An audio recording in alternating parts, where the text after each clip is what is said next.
నమస్తే. ఉపాధ్యాయ అర్హత పరీక్షకు సంబంధించి మనం శిశు వికాసము మనోవిజ్ఞాన శాస్త్రంలో చైల్డ్ డెవలప్మెంట్ అండ్ పెడగాగి అన్న విభాగంలో మూర్తిమత్వం యొక్క సిద్ధాంతాలను గురించి ఈ సెషన్లో తెలుసుకుందాం. మూర్తిమత్వము అనగానే వ్యక్తి యొక్క స్వరూప స్వభావాలను ప్రవర్తనా రీతులను వివరించేటువంటి అంశంగా దీనిని పర్సనాలిటీ అంటారు అని, పర్సనాలిటీ అన్న పదం పర్సోనా అన్న లాటిన్ పదం నుంచి వచ్చిందని, పర్సోనా అనగా ముసుగు అని అర్థం అని మనం తెలుసుకున్నాం. అలాగే మనోవిజ్ఞాన శాస్త్రవేత్తలు వ్యక్తి యొక్క మూర్తిమత్వాన్ని వివరించడానికి రకరకాల ప్రయత్నాలు చేశారు. హిపోక్రటస్ చేసినటువంటి వర్గీకరణ శరీరంలో ఉండేటువంటి జీవ ద్రవాల ఆధారంగా చేశారు. అక్కడ మనం వర్గీకరణను గమనించాం. అలాగే క్రెష్మర్, షెల్డన్ లాంటి మనోవైజ్ఞానికులు కూడా శరీర నిర్మాణ క్రమాన్ని బట్టి, శరీరంలో ఉండే అవయవ అనుపాతాన్ని బట్టి వర్గీకరణ చేయడం అన్నది గమనించామన్నమాట. అంటే షెల్డన్ యొక్క వర్గీకరణను మనం చూసినట్లయితే అవయవ అనుపాతం అంటే వాళ్ళు శరీరం లావుగా ఉంటే స్థూలకాయత, మధ్యమకాయత, లంబకృశకాయత అన్నటువంటి వర్గీకరణ షెల్డన్ దగ్గర చూసాం. అదే క్రెష్మర్ ఏమంటున్నాడు, శరీరంలో ఉన్నటువంటి స్వభావాన్ని బట్టి పీపరకాయత, మధ్యమకాయత అన్నవి, ప్రాంసుకాయత అన్న విషయాల్ని అక్కడ చూసాం. అదేవిధంగా ఇప్పుడు మరొక వర్గీకరణ సిద్ధాంతాన్ని మనం గమనిద్దాం. వ్యక్తి యొక్క మూర్తిమత్వాన్ని తెలియజేయడంలో కార్ల్ యూంగ్ అన్నటువంటి మనోవైజ్ఞానికుడు వ్యక్తులని వర్గీకరించేటువంటి సందర్భంలో ఈయన ప్రాధాన్యతాంశం ఏంటంటే సాంఘిక కార్యక్రమాలు, దానిలో పాల్గొనడంలో వ్యక్తులకు ఉండేటువంటి అభిరుచి అన్న అంశం ఆధారంగా కార్ల్ యూంగ్ వర్గీకరణ చేశాడు. పరీక్ష దృష్ట్యా ఇది చాలా ప్రధానమైంది. ఒకవేళ ఎవరైతే వ్యక్తులు సాంఘిక కార్యక్రమాల్లో చురుకుగా పాల్గొంటూ విభిన్న సన్నివేశాల్లో పాల్గొంటూ తమ అభిరుచులు, అభిప్రాయాలకు అనుగుణమైన కార్యక్రమాల్లో భాగస్వాములు అవుతూ ఉంటారో అలాంటి వాళ్ళని కార్ల్ యూంగ్ ఏమంటున్నాడంటే బహిర్వర్తనులు అంటున్నారు. కాబట్టి యూంగ్ వర్గీకరణలో వ్యక్తులని రెండు రకాలుగా చూస్తాం. ఒకటవది బహిర్వర్తనులు, రెండవది అంతర్వర్తనులు. బహిర్వర్తనులు, అంతర్వర్తనులు అన్నప్పుడు బహిర్వర్తన లక్షణాలు ఏమేమి ఉంటాయో చూద్దాం. బహిర్వర్తనులు అన్న వాళ్ళని మాటకారులు అంటారు. అంటే వీళ్ళకి ఆశావహ దృక్పథం ఉంటుంది, సవాళ్లను ఎదుర్కోవడానికి ఎల్లప్పుడూ సిద్ధంగా కనిపిస్తారు, అలాగే సాహసవంతులుగా కూడా ఉంటారు. అంచేత బహిర్వర్తనులు అన్న అంశంలో మనం గమనించాల్సిన విషయం ఏంటి, వీళ్ళు విషయాలని తెలుసుకునేటువంటి సందర్భంలో లేకపోతే ఇతరులతో కలుపుగోలుగా ఉండేటువంటి సన్నివేశాల్లో కూడా చాలా హుషారుగా కనిపిస్తారు. అంచేత ఇలాంటి వాళ్ళని మనం మాటకారులుగా ఉంటారని, ఆశావహ దృక్పథం కలిగిన వాళ్ళుగా ఉంటారని, సాహసవంతులుగా ఉంటూ సవాళ్లను ఎదుర్కోవడానికి సిద్ధంగా ఉంటారని చూస్తాం అన్నమాట. కాబట్టి సమాజంలో మనకి రెండవ వర్గంలో కనిపించేటువంటి మనుషులని అంతర్వర్తనులు అంటాం. వీళ్ళు చాలా తక్కువగా సాంఘిక కార్యక్రమాల్లో పాల్గొంటూ ఉంటారు, ప్రత్యేకంగా ఉండడానికి ప్రయత్నం చేస్తారు. అంచేత వీళ్ళని మితభాషులు అంటారు, ఎక్కువగా మాట్లాడడానికి ఇష్టపడరు. అయితే ఇలాంటి వాళ్ళలో ఉన్న ప్రత్యేక లక్షణం ఏంటంటే కళలు, సాహిత్యం పట్ల మంచి అభిరుచి కలిగి ఉంటారు. సాధారణంగా కళాకారులు ఇలాంటి వాళ్ళందరూ కూడా ఇంట్రావర్ట్గా కనిపిస్తారనమాట. ఇంట్రావర్ట్గా కనిపించడం వల్ల ఏమవుతుంది అని అంటే వీళ్ళు విభిన్న కార్యక్రమాలలో పాల్గొనడానికి పెద్దగా ఆసక్తి చూపకుండా సామాజిక సంబంధాల కన్నా వ్యక్తిగత సంబంధాలకు ప్రాధాన్యతనిస్తూ కనిపిస్తారు. అలాగే మరొక వర్గీకరణను మనం చూసినట్లయితే స్పాంగర్ చేసినటువంటి వర్గీకరణ ఇక్కడ మనం గమనిస్తాం. స్పాంగర్ జర్మనీ దేశానికి చెందినటువంటి మనోవిజ్ఞానవేత్త. ఈయన విలువల ఆధారంగా వ్యక్తి యొక్క మూర్తిమత్వాలని అంచనా వేయడానికి ప్రయత్నం చేశాడు. ఇక్కడ ఒక్కొక్క మనోవైజ్ఞానికవేత్త ఒక్కొక్క ప్రాధాన్యతాంశాన్ని తీసుకుని విభజించడం అన్నది మనం చూస్తూ ఉంటాం. కార్ల్ యూంగ్ దగ్గరకు వచ్చినప్పుడు ఆయన వ్యక్తులు సమాజంలో ఎలా ప్రవర్తిస్తున్నారు అన్నది గమనించాం. అలాగే ఇంతకుముందు శరీర నిర్మాణాన్ని బట్టి, అవయవ అనుపాతాన్ని బట్టి వర్గీకరణ కనిపించింది. స్పాంగర్ ఏం చేస్తారంటే విలువల ఆధారంగా వ్యక్తులను వర్గీకరించే ప్రయత్నం చేశారు. కొంతమంది కొన్ని నియమాలను పెట్టుకుని ఆ నియమానుసారంగా జీవించడం అన్నది జరుగుతుంది. ఇలాంటి వాళ్ళని మనం సైద్ధాంతిక విలువ కలిగిన వ్యక్తులు అంటాం అన్నమాట. ఉదాహరణకు మిలిటరీలో పనిచేసేటువంటి వాళ్ళు 4 గంటలకు నిద్ర లేవడం, 5 గంటలకి కాలకృత్యాలను పూర్తి చేసుకోవడం, ఇలా ఒక నిర్దిష్ట కాల నిర్ణయ పట్టికను పాటిస్తూ వాళ్ళు మనుగడ సాగిస్తూ ఉంటారు. అలాగే అనుకున్న సమయానికి హాజరు కావడం, సమయ పాలన పాటించడం, ఇలాంటివన్నీ కూడా కనిపిస్తాయి. వీళ్ళని మనం సైద్ధాంతిక విలువ కలిగినటువంటి వ్యక్తులుగా చెప్తూ ఉంటాం. అలాగే ఆర్థిక విలువ కలిగినటువంటి వ్యక్తులు. ఈ ఆర్థిక విలువ అంటే ప్రతి సందర్భాన్ని, ప్రతి సన్నివేశాన్ని డబ్బులతో ముడిపెట్టి తద్వారా వచ్చేటువంటి ఫలితాల దృష్ట్యా మాట్లాడతారు. కాబట్టి ఇలాంటి వ్యక్తులను ఆర్థిక విలువ కలిగినటువంటి వ్యక్తులు అంటాం. అలాగే సాంఘిక విలువ కలిగినటువంటి వ్యక్తులు సామాజిక సంబంధాలను ఎక్కువగా ఇష్టపడతారు. అలాగే సామాజిక కార్యక్రమాల్లో చురుకుగా పాల్గొనేటువంటి ప్రయత్నం చేస్తారు. నాయకత్వం వహించడానికి చాలా ఆసక్తి కలిగి ఉంటారు. ఇలాంటి స్వభావం కలిగినటువంటి వాళ్ళని మనం సాంఘిక విలువ కలిగినటువంటి వ్యక్తులుగా చెప్తాం. అలాగే లీడర్షిప్ యాక్టివిటీస్, రాజకీయ విలువలు కలిగినటువంటి వాళ్ళు. వీళ్ళు రకరకాల ప్రజా సంబంధ కార్యక్రమాల్లో పాల్గొంటారు. ప్రజా సమస్యల పట్ల సున్నితత్వాన్ని ప్రదర్శిస్తారు. ఇక్కడ కూడా నాయకత్వ లక్షణం అన్నది ప్రధానంగా కనిపిస్తుంది. ఇలాంటి వాళ్ళని మనం రాజకీయ విలువలు కలిగిన వాళ్ళు అంటారు. అలాగే మరికొంతమంది మనుషులు వాళ్ళు ఆచార సంప్రదాయాలని, మత విశ్వాసాలని దృఢంగా పాటిస్తూ ఉంటారు. మత సంబంధ కార్యక్రమాల్లో పాల్గొంటూ ఉంటారు. మత ప్రచారానికి కూడా ప్రాధాన్యతనిస్తూ ఉంటారు. దైవ గ్రంథాలు చదవడం అనేది వీళ్ళ లక్షణంగా కనిపిస్తూ ఉంటుంది. వాళ్ళ హావభావాలు, భాష ఇవన్నీ కూడా మతపరమైనటువంటి అంశాలకి అనుకూలంగా ఉంటాయి. ఇలాంటి రకాలైనటువంటి వ్యక్తులు మతపరమైన విలువ కలిగిన వాళ్ళు అంటారు. అలాగే మరొక అంశాన్ని స్పాంగర్ ఏం చెప్తున్నారు అంటే సౌందర్యాత్మక విలువ కలిగిన వాళ్ళు. కొంతమంది మనుషులు తమ చుట్టూ ఉండేటువంటి ప్రదేశాన్ని కళాత్మకంగా తీర్చిదిద్దుకుంటారు. వాళ్ళకి కళల పట్ల, సంగీతం పట్ల, నాట్యం పట్ల చాలా ధనాత్మకమైన దృక్పథం ఉంటుందన్నమాట. ఇలాంటి వాళ్ళని మనం సౌందర్య విలువలు కలిగిన వాళ్ళు అంటారు. గతంలో ఈ అంశాల మీద వచ్చినటువంటి ప్రశ్నల్లో కొన్ని నమూనా ప్రశ్నలు చూసినట్లయితే ఒక విద్యార్థి తరగతి గది నాయకుడిగా ఉండడానికి ఆసక్తిని చూపిస్తున్నాడు. స్పాంగర్ వర్గీకరణ ప్రకారం అతనిలో ఉన్న విలువ అని అడిగారు.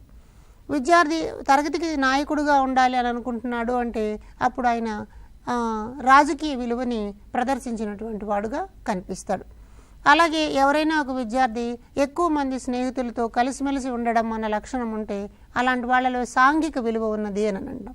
తనను శుభ్రంగా ఉంచుకోవడం, తన పుస్తకాలు, తన చుట్టూ ఉండేటువంటి పరిసరాలను అన్నిటినీ శుభ్రంగా, అందంగా ఉంచుకునేటువంటి వ్యక్తుల్లో ఉండే విలువని సౌందర్యాత్మక విలువ అని చెప్పి చెప్తాం. కాబట్టి ఈ విలువ యొక్క మౌలిక ధర్మాన్ని మనం అర్థం చేసుకుంటే పరీక్షలో వచ్చేటువంటి అనువర్తన ప్రశ్నల్ని సులభంగా సమాధానం రాయడానికి వీలవుతుందన్నమాట. కాబట్టి జర్మనీ దేశానికి చెందినటువంటి స్పాంగర్ విలువల ఆధారంగా వ్యక్తుల వర్గీకరణ అన్నది చేశారు. అలాగే ఇప్పుడు మనం మూర్తిమత్వ సిద్ధాంతాలను చూసినప్పుడు రెండు రకాలుగా అనుకున్నాం. ఒకటేమో రూప సిద్ధాంతాలు అనుకున్నాం, రెండవది లక్షణాంశాల సిద్ధాంతాలు అనుకున్నాం.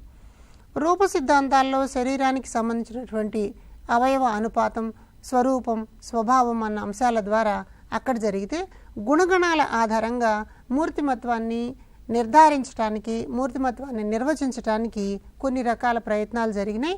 అందులో ముఖ్యమైనటువంటిది R B Cattell, Raymond B Cattell అన్నటువంటి అమెరికన్ మనోవిజ్ఞానవేత్త వ్యక్తి యొక్క మూర్తిమత్వాన్ని తెలియచేయడానికి ప్రయత్నం చేశాడు. ఈయన ఏం చేశాడంటే వ్యక్తులలో ఉండేటువంటి ప్రవర్తన లక్షణాలు, వాటిని మనం సాధారణంగా గుణగణాలు అంటూ ఉంటాం. ఈ ప్రవర్తనలో వ్యక్తమయ్యేటువంటి లక్షణాలు ఎన్ని ఉంటాయన్న దాని మీద చాలా విస్తృతంగా పరిశోధన చేశాడు. ఆయన దాదాపు 17,573 రకాల లక్షణాలని, 17,573 క్యారెక్టర్స్ని ఆయన ఐడెంటిఫై చేశాడు. కాబట్టి ఇవన్నీ మూర్తిమత్వానికి సంబంధించినటువంటి లక్షణాలు. ఆ తర్వాత ఈ మొత్తం లక్షణాలను ఏం చేశారంటే ప్రాథమిక మూర్తిమత్వ లక్షణాలుగా వాటిని కన్సైజ్ చేశారు. ఇలా కన్సైజ్ చేసినప్పుడు అవి 171 అంశాలుగా కనిపించాయన్నమాట. వీటిలో ప్రతి ఒక్కరిలోనూ ఉపరితలంలో కనిపించేటువంటి అంశాలుగా మళ్ళా దాన్ని విభజించుకున్నారు. అప్పుడు ఒక 35 అంశాలు కనిపించాయి. అయితే ఈ 35 అంశాలకి కారణంగా ఉన్నటువంటి స్వభావాలను అర్థం చేసుకోవడానికి వాటిని మూల లక్షణాంశాలుగా ఐడెంటిఫై చేశారు.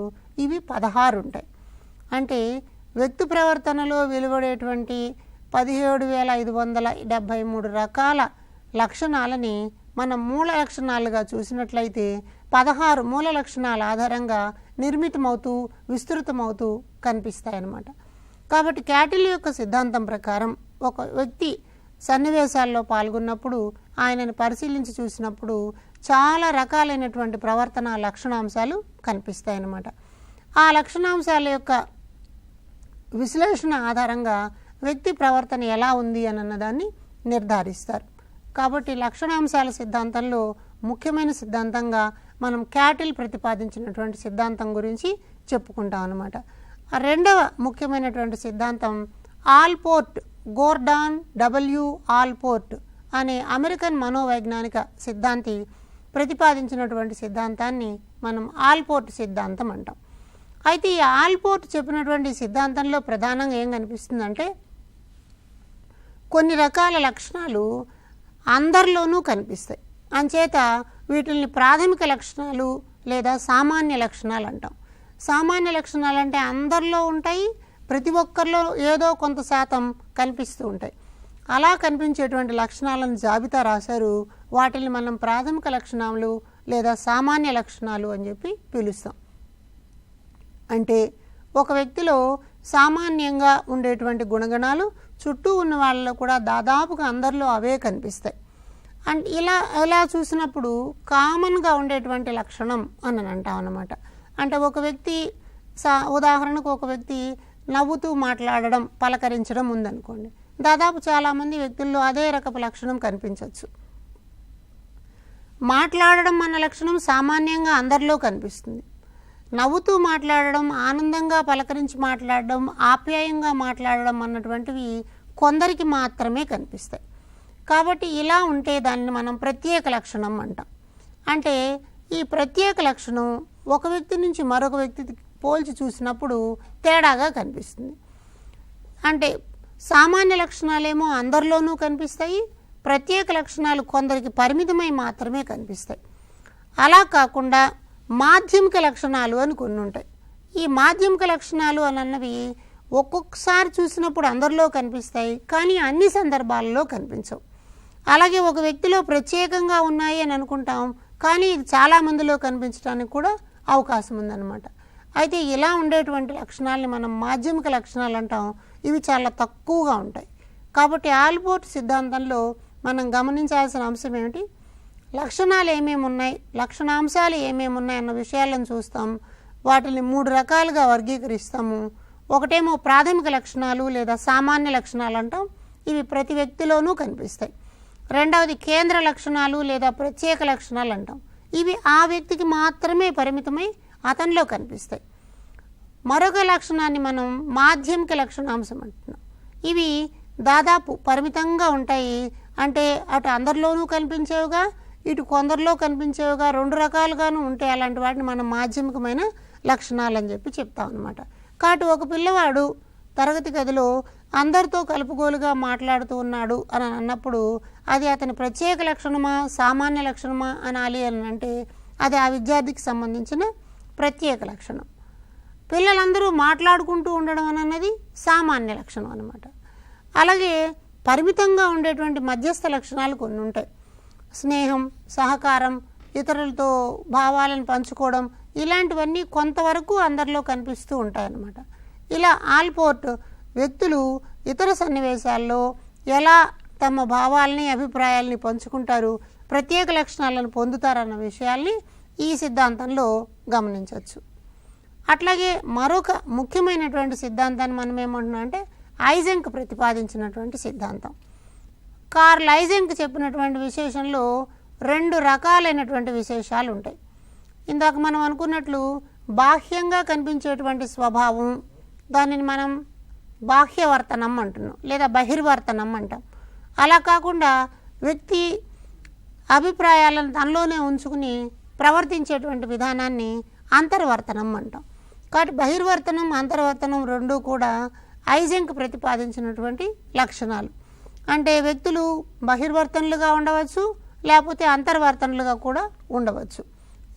కాబట్టి బహిర్వర్తనలుగా ఉన్నారు అని అంటే ఇందాక మన వర్గీకరణలో చూసినట్లు వాళ్ళు ఉల్లాసంగా, ఉత్సాహంగా ఉంటారు, మానవ సంబంధాలను చాలా బాగా ఇష్టపడతారు, అలాగే సవాళ్ళను ఎదుర్కోవడానికి సిద్ధంగా ఉంటారు. ఈ లక్షణాలు ఉన్నటువంటి వ్యక్తుల్ని మనం ఐజెంక్ ప్రతిపాదించినటువంటి బహిర్వర్తన లక్షణంగా చూడవచ్చు. అయితే కొంతమంది అంతర్వర్తన లక్షణం కలిగిన వాళ్ళు ఉంటారు. వాళ్ళని మనం ఇంట్రావర్ట్ పీపుల్ అంటాం.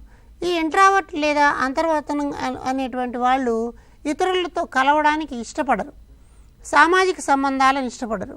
ఇంట్లోనైనా పరిసరాల్లోనైనా వాళ్ళు తమకు నిర్దేశించినటువంటి సందర్భాల్లో ఒంటరిగా ఉండడానికి ఆసక్తిని చూపిస్తారు. ఇతరులతో కలవడానికి పెద్దగా ఆసక్తి ఉండదు. అయితే ఇలాంటి వాళ్ళలో చాలా సృజనాత్మక లక్షణాలు ఉంటాయి, చాలా పిల్లలతో కలుపుగోలుగా ఉండేటువంటి స్వభావం ఉంటుంది అని చెప్పి చెప్తున్నారు. అయితే ఈ రెండు అంశాలకు సంబంధించి ఈయన ఏమంటున్నాడంటే, అటు అంతర్వర్తనులైనా ఇటు బహిర్వర్తనులైనా కూడా ఒకవేళ తనలో ఉండేటువంటి లక్షణం ధనాత్మకమైనప్పుడు ఒక రకపు స్వభావాన్ని, రుణాత్మకమైనప్పుడు వేరే రకపు స్వభావాన్ని చూపిస్తారు అని చెప్పి చెప్తున్నారు. అంటే అందుకని దీన్ని నేనేమన్నాడంటే సుస్థిరం అస్థిరం అన్నాడు. అంటే సుస్థిరం అంటే ఆ వ్యక్తి ఒక సన్నివేశంలో పాల్గొన్నప్పుడు దృఢమైన స్థిరమైనటువంటి మూర్తిమత్వాన్ని కానీ చూపిస్తే దానిని మనం సుస్థిరం అంటాం.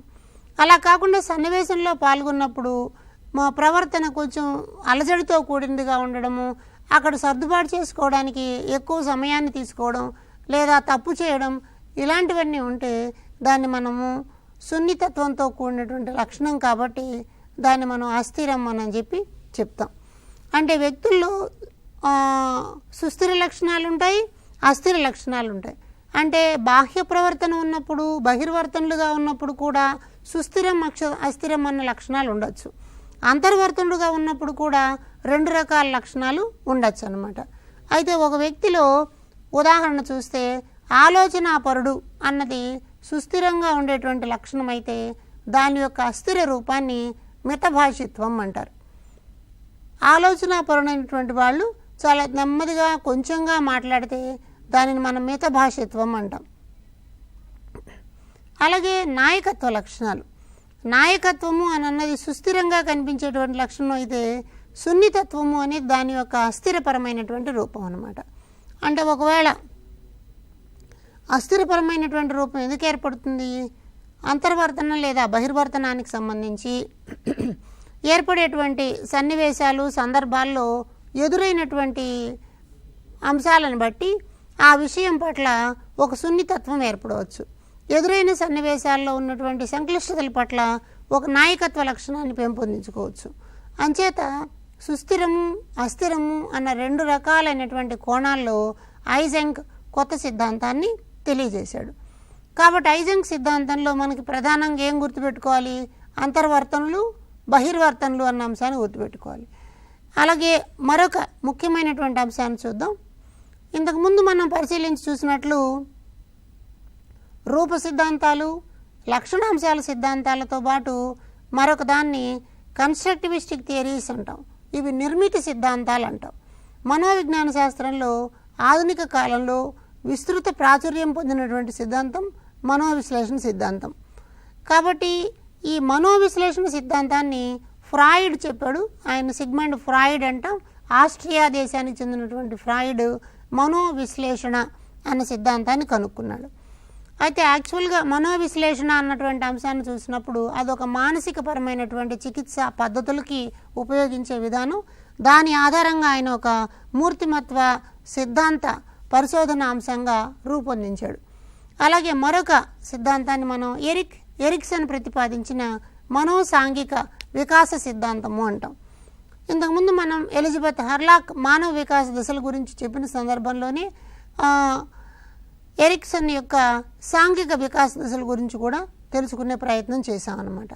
కాబట్టి ఎరిక్సన్ మనోవిజ్ఞాన పరమైనటువంటి సాంఘిక శాస్త్రపరమైనటువంటి అంశాలు, అలాగే సిగ్మండ్ ఫ్రాయిడ్ చెప్పినటువంటి మనోవిశ్లేషణ శాస్త్రపరమైనటువంటి అంశాలు, ఇవి రెండింటిని కూడా మనం నిర్మిత సిద్ధాంతం అని చెప్పి చెప్తాం. అంటే కన్స్ట్రక్టివిస్టిక్ థియరీస్ అంటాం. అంటే ఇక్కడ వ్యక్తి యొక్క మూర్తిమత్వము నిర్మాణం చెందుతుంది అంటారు. అంతకుముందు కాలంలో ఉన్నటువంటి సిద్ధాంతాలు వ్యక్తుల్లో పుట్టుకతో వచ్చినటువంటి గుణగణాల ఆధారంగా లేదా పుట్టుకతో వచ్చినటువంటి జన్యు వైవిధ్యం శరీరాన్ని ఎంతగా మారుస్తుంది అన్న దాని మీద ఆధారపడి మాత్రమే జరిగాయి. మొదటిసారిగా నిర్మిత సిద్ధాంతాలు అన్నటువంటి భావన వచ్చింది. దాన్ని సిగ్మండ్ ఫ్రాయిడ్ అన్న మనోవైజ్ఞానికుడు మనోవిశ్లేషణ సిద్ధాంత రూపంలో చెప్పాడు. ఎరిక్సన్ ఏమో సాంఘిక వికాస సిద్ధాంత రూపంలో చెప్పాడు. పరీక్ష దృష్ట్యా ఇవి చాలా కీలకమైన అంశాలు. అంచేత మనం జాగ్రత్తగా ఏం గమనించాలి, రూప సిద్ధాంతాలు అంటే ఏమిటి, లక్షణాంశాల సిద్ధాంతాలు అంటే ఏంటి, నిర్మిత సిద్ధాంతాలు అంటే ఏమిటి, ఈ మూడిట్లో ఎవరెవరు ఉన్నారన్న దాన్ని కొంచెం డీటెయిల్గా చూసుకోవాలి. రూప సిద్ధాంతాలు అన్నటువంటివి క్రెస్మరు, షెల్డను ఇట్లాంటి వాళ్ళు యూంగ్ మనకు పనికొచ్చారు. అలాగే లక్షణాంశాలు వ్యక్తుల్లో ఉన్నటువంటి గుణగణాల ఆధారంగా చేసినటువంటి సిద్ధాంతకర్తలు ఉన్నారు. అలాగే శరీర నిర్మాణపరమైనటువంటిది, ఇలాంటి వాటిలో మనకి సిగ్మండ్ ఫ్రాయిడ్, ఎరిక్సన్ అన్నది ముఖ్యులు అన్నమాట. ఇప్పుడు మనం మనోవిశ్లేషణ సిద్ధాంతం అన్న దాని గురించి డీటెయిల్గా చూద్దాం. ఇది కూడా పరీక్షలో ప్రధానమైనటువంటి అంశము. మనోవిశ్లేషణ అని అనగానే ఎవరు చెప్పారు అంటే ఫ్రాయిడ్ మనకి గుర్తు రావాలి. ఫ్రాయిడ్ ఎవరు? సిగ్మండ్ ఫ్రాయిడ్ అన్నటువంటి ఆయన మనోవైజ్ఞానికుడు. ఈయన ఆస్ట్రియా దేశానికి చెందినవాడు. అయితే ఫ్రాయిడ్ ఏం చేశాడంటే యాక్చువల్గా ప్రారంభంలో మూర్తిమత్వం గురించి ఆయన ఏం అనుకోలేదు. ఆయన చేస్తున్న పని మానసిక రోగ చికిత్సా పద్ధతి అంటాం. మానసిక రోగులకు చికిత్స చేస్తూ ఉన్నాడు. ఇలా చికిత్స చేయడానికి ఆయన రకరకాలైనటువంటి పద్ధతుల్ని ఉపయోగించేవాడు. వాటిల్లో ఒక పద్ధతి పేరు స్వప్న విశ్లేషణం. అంటే వ్యక్తులకు వచ్చినటువంటి కళలని విశ్లేషించడం ద్వారా ఆయనకి మానసిక ఆరోగ్యం ఉందా, అనారోగ్యం ఉందా, లేకపోతే ఇంకేమైనా థ్రెట్ ఉందా అన్నదాన్ని చూసి చెప్తారనమాట. తర్వాత ముఖ్యంగా చూడాల్సింది కళలలో వచ్చేటువంటి అంశాలు, అంటే మానసిక రుగ్మతకు దారితీసినటువంటి కారణాలని ఆయన చెప్పాడు. కళల్లో వచ్చేటువంటి అంశాల ఆధారంగా స్వప్నాన్ని విశ్లేషించడం ద్వారా కళ ఎలా వచ్చింది, ఆ కళలో ఏమేమి అంశాలు గుర్తొచ్చినాయి అన్నవన్నీ ఆయన మనసును విశ్లేషించడానికి పనికొస్తుంది అనమాట. అలాగే ఇంకొకటి స్వేచ్ఛా సంసర్గం అన్నాడు. స్వేచ్ఛా సంసర్గము అంటే ఇతరులతో హాయిగా మనసు విప్పి అంతర్గతంగా ఉన్నటువంటి అభిప్రాయాలన్నీ మాట్లాడేటువంటి ప్రయత్నం. ఇలా మాట్లాడడం ద్వారా వ్యక్తి యొక్క మూర్తిమత్వం మొత్తం మనకి ఆవిష్కృతం అవుతుందన్నమాట. అలాగే మరొక పాయింట్ ఇక్కడ మనకేముందంటే సమ్మోహనం అంటాం. సమ్మోహనం అన్నదాన్ని మన వాళ్ళు హిప్నాసిస్ అన్న పేరుతో పిలుస్తారు. అంటే ఒక వ్యక్తిని సమ్మోహనపరచడం ద్వారా అతని అంతర్గతంగా ఉండేటువంటి అంశాలన్నీ వెలికి తీయవచ్చు అంటారు. అయితే ఇది ఒక మనోవిశ్లేషణ పద్ధతి. ఎవరైతే మానసిక అంశాల పట్ల ఇబ్బందులు కలిగి ఉంటారో, మానసిక అనారోగ్యాలు ఉంటాయో వాళ్ళకి ఈ రకపు పద్ధతిని ఉపయోగిస్తారు. అయితే ఫ్రాయిడ్ ఏం చేశాడంటే ఈ స్వప్న విశ్లేషణ, స్వేచ్ఛా సంసర్గం, సమ్మోహనం అన్న పద్ధతుల విశ్లేషణల ద్వారా ఒక కొత్త సిద్ధాంతాన్ని తీసుకొచ్చాడు. దానిని మనం మనోవిశ్లేషణ సిద్ధాంతము అంటాం అన్నమాట. ఈయన ప్రకారం మూర్తిమత్వం అన్నదాన్ని అర్థం చేసుకోవాలా అంటే దానిలో 3 అంశాలు ఉంటాయి. ఒకటి చలన శక్తి, రెండవది ఆర్జిత శక్తి, మూడవది ఉపరితల శక్తి. అంటే ఒక వ్యక్తి యొక్క మూర్తిమత్వం ఈ 3 అంశాలతో రూపొందించబడి ఉంటుంది అని అర్థం. చలన శక్తి, ఆర్జిత శక్తి, ఉపరితల శక్తి. చలన శక్తిలో 3 భాగాలు ఉంటాయి. ఇది పరీక్షలో చాలా ప్రధానమైనటువంటి అంశం. ఈయన ఏమంటాడంటే చలన శక్తి అన్నది వ్యక్తి యొక్క మానసిక పరమైన ప్రధాన కేంద్రంగా చెప్తాడు. దాంట్లో ఆయన దాన్ని ఇడ్ అంటాడు. ఇడ్ అంటే అచిత్తు. అలాగే రెండవది ఈగో, అహం అంటారు. అలాగే మూడవది సూపర్ ఈగో, అది అహం. ఈ 3 పదాలు చాలా ఇంపార్టెంట్ అన్నమాట. అచిత్తు అని అంటే వ్యక్తిలో ఉన్నటువంటి జంతు వాంఛలకు నిలయమైన ప్రదేశం. అంటే ఒక వ్యక్తిలో రకరకాలైనటువంటి కోరికలు కలుగుతూ ఉంటాయి. ఈ కోరికలు ఎలాగైనా తీర్చుకోవాలి అన్నటువంటి ప్రయత్నం కనిపిస్తుంది. అందుకని అచిత్తు లేదా ఇడ్ అన్నది మానవులలో ఉండేటువంటి పశువాంఛలకు సంబంధించింది. దీన్ని నేనేమన్నాడంటే జీవ సంబంధమైనది అంటాడు. అంటే బయోలాజికల్ ఫ్యాక్టర్. దీంట్లో కేవలం ఒకటే కనిపిస్తుంది. ఏమిటది? ఆనంద సూత్రము. ఎలాగైనా సరే నేను ఆనందంగా ఉండాలి, అది మంచిదా చెడుదా అన్న దాంతో విచక్షణ లేకుండా ఆ పనులు చేయడం ద్వారా నేను ఆనందాన్ని పొందుతాను అని అనుకుంటారనమాట. దానికి ఎలాంటి విచక్షణ అన్నది ఉండదు. ఇది ఎక్కడుంటుందంటే వ్యక్తి యొక్క అచేతనావస్థలో నిద్రాణమైనటువంటి శక్తి రూపంలో ఉంటుంది. కాబట్టి ఇలాంటి దాన్ని మనం ఇడ్ అంటాం. ఇడ్ అనగానే వ్యక్తి యొక్క మనసులో ఉన్నటువంటి దారుణమైనటువంటి కోరికలు. ఇది ప్రతి వ్యక్తిలోనూ ఉంటుంది, ప్రతి వయోస్థాయిలోనూ కనిపిస్తుంది అన్నమాట. ఇది ఆనంద సూత్రం ఆధారంగా పనిచేస్తుంది. కాబట్టి ప్రతి వ్యక్తి నిరంతరం ఆనందంగా ఉండడానికి చేసేటువంటి ప్రయత్నాన్ని మనం ఇడ్ అని చెప్పి చెప్తాం. అలాగే రెండవ అంశాన్ని మనం చూస్తే దానిని ఈగో అంటాం. ఈగో అంటే అహం. మనం సాధారణ సందర్భాల్లో అతనికి చాలా ఈగో ఎక్కువ ఉంది అని చెప్పి అంటూ ఉంటారనమాట. ఇక్కడ ఈగో అంటే ఏంటంటే వాస్తవాలను గ్రహించేటువంటి శక్తి. ఇంతకుముందు మనసు ఏం చెప్తోంది, నాకు చాలా జంతు వాంఛలు ఉన్నాయి అని అంటారు. అంటే క్రూరమైనటువంటి వాంఛలు ఉండొచ్చు, లేకపోతే సమాజం అంగీకరించలేనటువంటి కోరికలు ఉండొచ్చు, లేకపోతే తనకున్నటువంటి సామర్థ్యాల కన్నా ఎక్కువ ఆశతో కూడినటువంటి కోరికలు ఉండొచ్చు అన్నమాట. అయితే ఈగో ఏం చెప్తుందంటే మనసులో ఈగో అన్నటువంటి భాగం వాస్తవాలను గ్రహిస్తుంది, తద్వారా నిర్ణయాలను తీసుకుంటుంది. ఉదాహరణకి ఒక 5 సంవత్సరాల పిల్లవాడు బైక్ నడపాలి అని చెప్పి అనుకున్నాడు, కానీ అది సాధ్యం కాదు. ఎలాగోలా ఇంట్లో నుంచి తాళం తీసుకొస్తాడు, బైక్ని ఆపరేట్ చేసే ప్రయత్నం చేస్తాడు, అది మీద పడి ప్రమాదం ఉంటుంది. కానీ వాడు ఏం చేస్తాడు, బైక్ నడపాలన్న ఆనందం కోసం మాత్రమే ప్రయత్నం చేస్తారు. అలాగే విభిన్న దశల్లో ఉండేటువంటి వాళ్ళు రకరకాల కోరికలు కోరుకుంటారు. అయితే ఈగో ఏం చెప్తుంది అని అంటే, నువ్వు కోరుకున్నటువంటి కోరిక తప్పు, అలా చేయడం మంచిది కాదు, కాబట్టి నీ శక్తి సామర్థ్యాలు ఇప్పుడు దానికి సరిపోవు, నువ్వు బాగా పెరిగి పెద్దవాడు అయిన తర్వాత ఆ బైక్ నడపడం అన్న చెయ్యాలి అని చెప్పి ఈగో వ్యక్తికి సంకేతాలు ఇస్తుంది. అంచేత ఇదేం చేస్తుందంటే వాస్తవిక సూత్రం మీద ఆధారపడి పనిచేస్తుంది అని చెప్పి చెప్తారు. అందుకని వాస్తవికత అన్నది ఎలా తెలుస్తుంది, తన సామర్థ్యాలతో పాటు తన చుట్టూ ఉండేటువంటి పరిసరాలను కూడా గుర్తించాలి, కాబట్టి వాస్తవికత అన్నది అర్థమవుతుంది. అంచేత ఈగోని ఏమంటారంటే ఒక చీఫ్ ఎగ్జిక్యూటివ్ ఆఫీసర్ అని చెప్పి చెప్తారు. మనసుకు సంబంధించి ఇది ఒక కార్యనిర్వాహకుడుగా పనిచేస్తుంది. కాబట్టి ఏ కోరికైనా కోరుకోవడం అన్నది ఇడ్డు చేసే పని అయితే ఆ కోరిన కోరిక ఆమోదయోగ్యమైనదా కాదా, చేయవచ్చా లేదా అని చెప్పేటువంటిదిగా ఈగో కనిపిస్తుంది. అలాగే మరొక ముఖ్యమైనటువంటి అంశాన్ని మనం చూసినప్పుడు సూపర్ ఈగో అని మనకు ఇంకొకటి ఉంటుంది. ఆ సూపర్ ఈగో దాన్ని మనం అది అహం అంటాం అన్నమాట. ఈ సూపర్ ఈగోను కూడా నియంత్రిస్తూ ఉంటుంది. ఎలా ఉండాలి, ఏం చేయాలన్నటువంటి వాటి మీద స్పష్టమైనటువంటి సూచనలు ఇవ్వడానికి మనకి సూపర్ ఈగో కనిపిస్తుంది. కాబట్టి సూపర్ ఈగో యొక్క ప్రాధాన్యతని మనం గమనించి చూసినప్పుడు ఇది నైతిక నియమాలను తెలియజేసేటువంటి అంశం అన్నమాట. నైతికంగా ఎలా ఉండాలి, నీతి నియమాలను ఎలా పాటించాలి అన్నటువంటిది సూపర్ ఈగోలో మనం గమనిస్తాం. కాబట్టి మనసు అన్నటువంటి దాన్ని 3 అంశాలుగా చూసినప్పుడు ఎలాంటి కోరికలైనా కోరుకోవడానికి పనికొచ్చేది ఇడ్డైతే, ఆ కోరిక మంచా లేదా చెడా అన్న చెప్పేటువంటి విచక్షణా జ్ఞానం ఈగో అయితే, దానిని సమాజం అంగీకరించినటువంటి క్రమంలో ఆచరణలోకి తీసుకురావాలి అని చెప్పుకునేది సూపర్ ఈగో. కాబట్టి మొదటిది జీవ సంబంధమైనటువంటి అంశంగా ఉంటుంది, రెండవది పరిసర సంబంధమైన అంశంగా ఉంటుంది, మూడవది నైతికతతో విలువలతో కూడినదిగా కనిపిస్తుంది అన్నమాట. అలాగే ఈ మొదటి అంశము కేవలం ఆనంద సూత్రం మీద ఆధారపడి పనిచేస్తుంది, రెండవది వాస్తవిక సూత్రం మీద ఆధారపడితే సూపర్ ఈగో ఆదర్శ సూత్రం మీద ఆధారపడి పనిచేస్తుంది అన్నమాట. కాబట్టి పరీక్షలో ఇక్కడి నుంచి ప్రశ్నలు మనకు అడగడానికి అవకాశం ఉన్నాయి.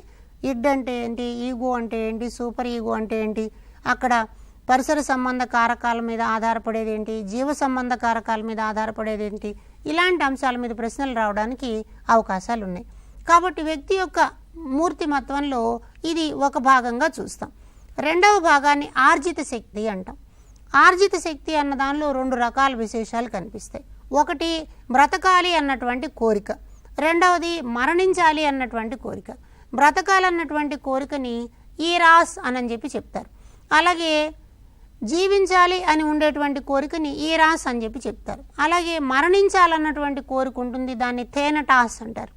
ఇవి 2 కూడా చాలా ప్రధానమైనవి. వ్యక్తి యొక్క మూర్తిమత్వంలో ధనాత్మకమైన పాజిటివ్ దృక్పథం ఉందా లేదా అన్నది ఇక్కడ తెలుస్తుంది.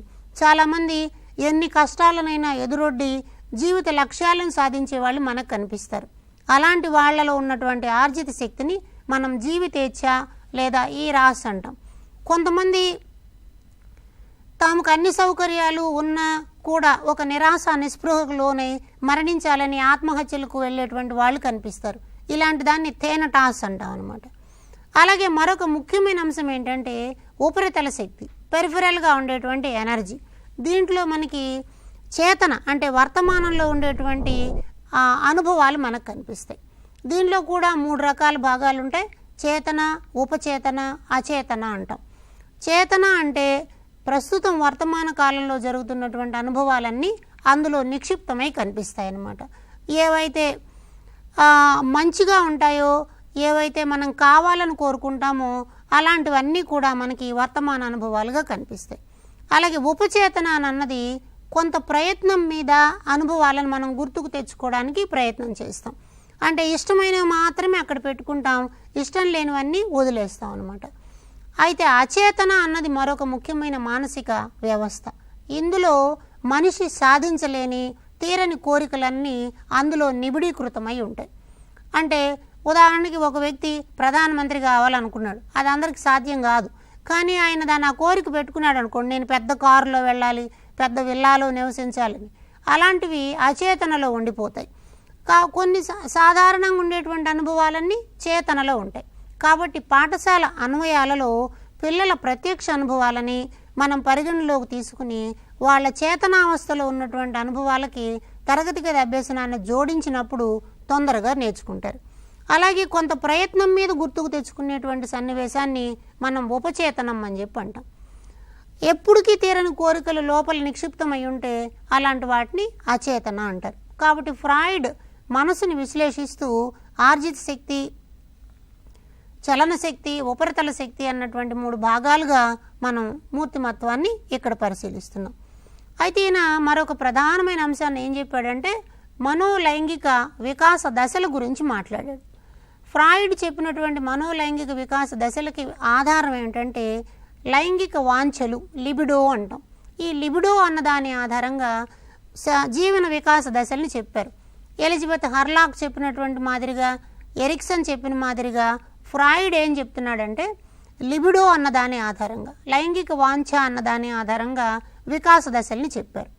వాటిలో మొట్టమొదటి దశని మనం మౌఖిక దశ అంటాం. ఇది పుట్టినప్పటి నుంచి 1వ సంవత్సరం వరకు ఉంటుంది. ఈ వయసులో పిల్లలు దొరికిన ఏ వస్తువునైనా నోట్లో పెట్టుకోవడం ద్వారా సంతృప్తి చెందుతూ ఉంటారు. అందుకని ఫ్రాయిడ్ ఏమంటాడంటే వస్తువులను నోట్లో పెట్టుకోవడం ద్వారా వారు లైంగిక వాంఛలను తీర్చుకుంటూ ఉంటారు అని చెప్పి చెప్తాడనమాట. అయితే ఒకవేళ నోట్లో పెట్టుకోవడంలో మనం తీసేసామనుకోండి పిల్లల్ని, వాళ్ళు దాన్ని ఇష్టపడరు. తద్వారా అలాంటి వాళ్ళు పెరిగి పెద్ద అయిన తర్వాత ధనదాహం కలిగిన వాళ్ళుగా, అధికార దాహం కలిగిన వాళ్ళుగా ఉంటే కొంతమంది నిరాశావాదులుగా కూడా ఉండడానికి అవకాశం ఉందన్నమాట. ఇలాంటి స్వభావాన్ని మనం మౌఖిక దశ అని చెప్పి చెప్తాం. కాబట్టి ఈ విధంగా మనం మనోలైంగిక వికాస దశల్ని అర్థం చేసుకుందాం. ఫ్రాయిడ్ చెప్పిన 3 ప్రధాన అంశాలలో మనం చలన శక్తి, ఆర్జిత శక్తి, ఉపరితల శక్తి అన్నవి మనం వ్యక్తి యొక్క మూర్తిమత్వ అంశాలుగా చూస్తాం. చలన శక్తిలోనేమో ఇడ్, ఈగో, సూపర్ ఈగో అన్నటువంటివి కనిపిస్తాయి. ఆర్జిత శక్తిలోనేమో ఈరాస్, థేనటాస్ అన్న భావాలు కనిపిస్తాయి. ఉపరితల శక్తిలో చేతన, ఉపచేతన, అచేతన అన్నటువంటి నిర్మాణాలు ఉంటాయి. కాబట్టి ఫ్రాయిడ్ యొక్క సిద్ధాంతంలో మూర్తిమత్వ అంశాలు ఈ కోణంలో ఉంటాయని మనం ఈ సెషన్లో తెలుసుకున్నాం. ఈ విషయం మీద ప్రశ్నలు ఎక్కువగా రావడానికి అవకాశం ఉంటుంది. కాబట్టి దానిని దృష్టిలో ఉంచుకుని సంసిద్ధత కావాలని కోరుకుంటూ ఉన్నాను. ధన్యవాదాలు.